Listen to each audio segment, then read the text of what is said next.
Cash is trash, జాగ్రత్త. మీరు దాచుకున్న కరెన్సీ నోట్లు త్వరలో కేవలం కాగితం ముక్కలుగా మారిపోబోతున్నాయి. బల్గేరియన్ బాబా వంగా 2026 గురించి చేసిన ఒక ప్రెడిక్షన్ ఇప్పుడు ప్రపంచాన్ని వణికిస్తోంది.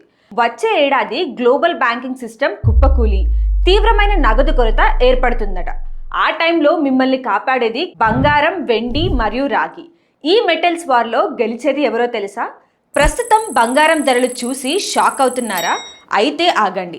బాబా వంగా అంచనా ప్రకారం 2026 నాటికి గోల్డ్ రేట్లు మరో 40% జంప్ అవుతాయి.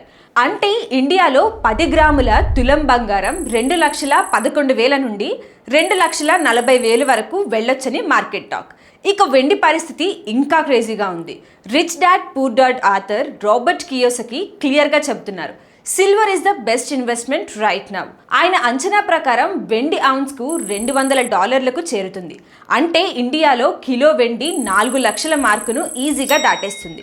ఎందుకంటే వెండి కేవలం నగలకు మాత్రమే కాదు, నేటి టెక్నాలజీ యుగంలో అదొక స్ట్రక్చరల్ మెటల్.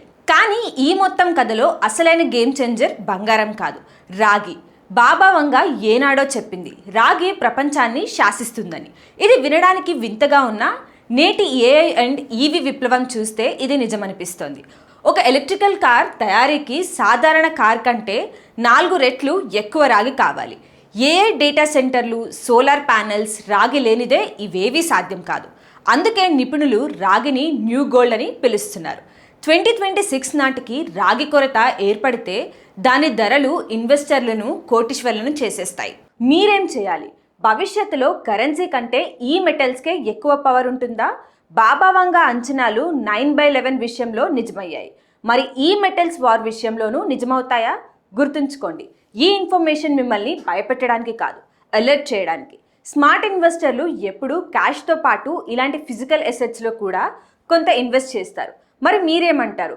తులం బంగారం 2 లక్షలు దాటుతుందా, లేక ఇదంతా కేవలం హైప్ అనుకుంటున్నారా? మీ అభిప్రాయాన్ని కామెంట్ చేయండి.